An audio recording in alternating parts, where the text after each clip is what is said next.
Pero kung masyado mahirap. Nagkapasa ka ba talaga dun sa dito sa buko? Nagkapasa. Oo, nasuntok ka. Pasa, sugat.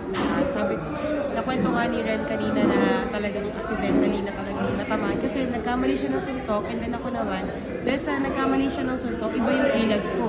So talagang nasoplak talaga yung mukha ko kasi dumugo talaga siya. Pero tuloy-tuloy lang. Tuloy-tuloy lang ako nung nag-cut na bilang sabi ko, yun na. Alam mo yun, pero tuloy-tuloy lang talaga. Dami kong pasano, nagkalandan na ako kasi nga yung suot ko noon sobrang sexy talaga. Sobrang nipis lang. Tapos nasa taas kami ng Diplomat Hotel. Imagine mo 3 AM, 4 AM, mabot kami ng 6 AM, mga ganyan. Kung gaano kalamig. Tapos action yung ginagawa ko, pero nanginginig ka na talaga. Yung lugar na yung kilala yung may mumu eh. Hindi ka ba ramdam na kakaiba doon? Diplomat Hotel, no? Yes, nung una nakakatakot kasi di ba parang ginagawang tourist arena punta doon, speak kami magpapakita. Nung first day namin doon, nakakatakot. Pero nung mga bandang huli, akit panahon na kami, wala na. Parang nasanay na lang kami na kasi nakailang days din kami doon sa Diplomat. Pero saan kayo natulog noon? Meron kaming meron kaming ini-stayan talaga doon. Tapos service na lang na punta-punta doon sa Diplomat. Pero sa Baguio ba mismo, wala ka na-experience? Kasi sa Baguio talaga marami ring mga ghost din. Wala naman ako kahit dun sa Diplomat sa loob. Kasi may mga scenes din kami sa loob ng Diplomat Hotel.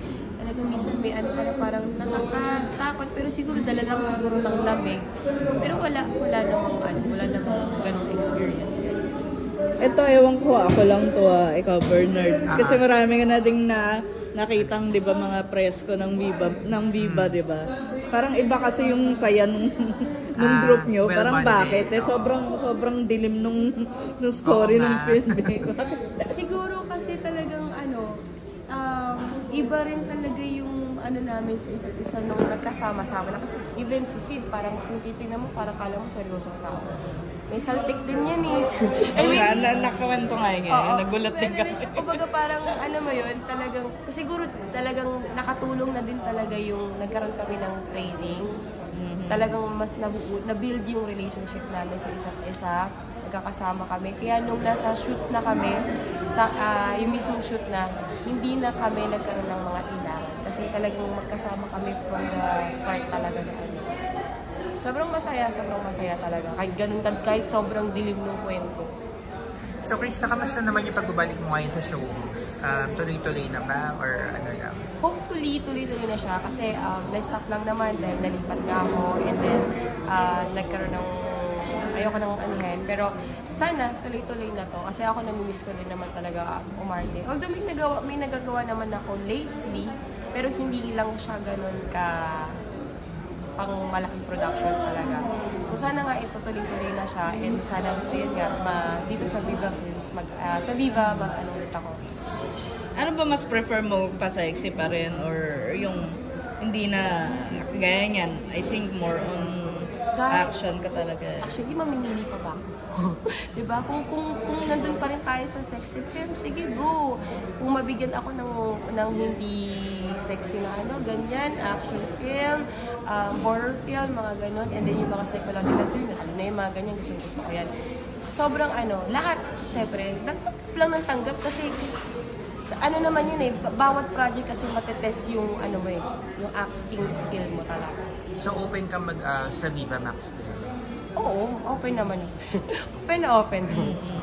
Diba? Hanggat kaya pa, hanggat kaya pa yun.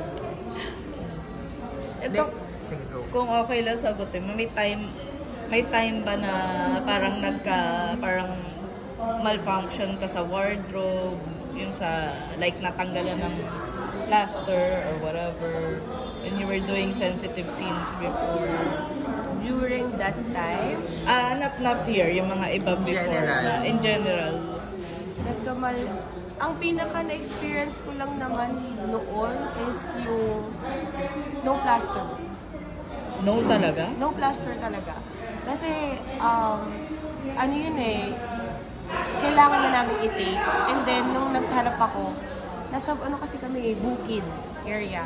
Ubus na yung plaster. Na. So, and then, parang first day pa ata yun. First day, parang hindi ko alam kung ubus na o hindi nila na-prepare yung mga ganyan. Pero wala. As in, okay, go. Kasi nakaset up na lahat eh. Kung mag-aantay pa. So, ginawa ko siya, no plaster. Ganun. Then after naman nun, hindi naman na nasundan. Kumbaga parang nag-ano na sila na bumili na talaga kahit malayo. Nahiya naman sila. Nahiya naman sila. Kasi kung isi-second na pa natin, sa umpisa sige naintindihan ko eh. Kasi go na yan, start na yan. Kesa naman mag-aantayan pa tayo dito. Sa ano yun eh, Bingwit. Napanood ko yun. Sa AQ. Yung sa yung nasa bintana, yun yun. Oo. Yung isa na naman may kausap ako yun. Walang plaster yun. Ano pa yung upcoming projects mo? Actually, meron nila line up sa akin yung manager ko ngayon na nila line up dito sa Viva Max. So sana makuha ko. Diba? Sana magtuloy-tuloy na. Yeah, so when you're not doing,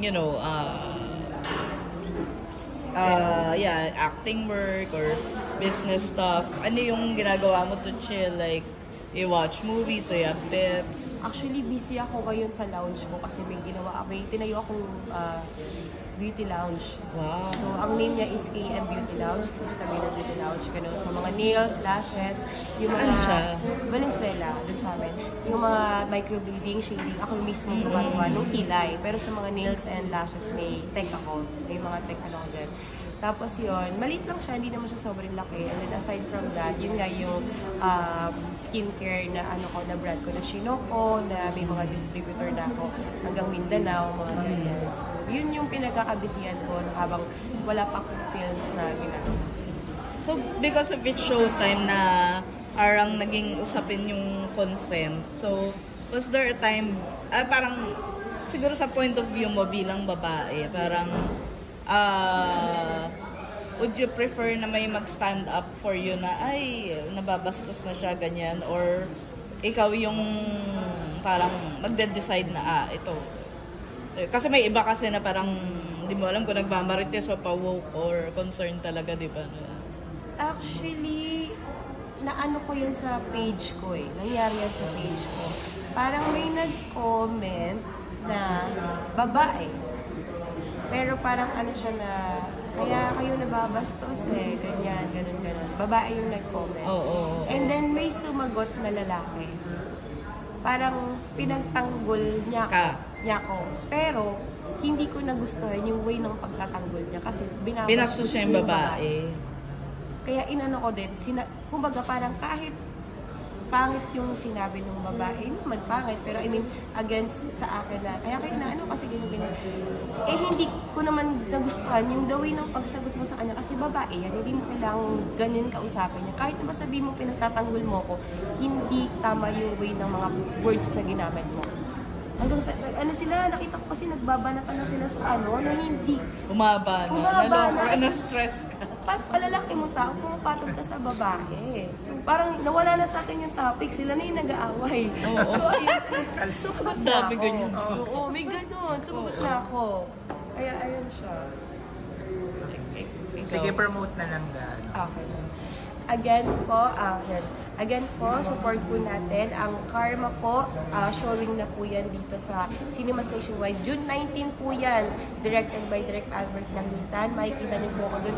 Ibang Krista Miller po yung makikita niyo doon. Kung sanay po kayo sa akin sa mga pack-sexy, mga ganyan. Doon po, sobrang iba. Yun yung aabangan nyo po. Isa po sa mga aabangan nyo. Kasama ko po doon sila Ren Escanio, Sid Lucero, Paolo Paraiso, and Mr. Roy Wilson. Thank you, Krista. Thank you po.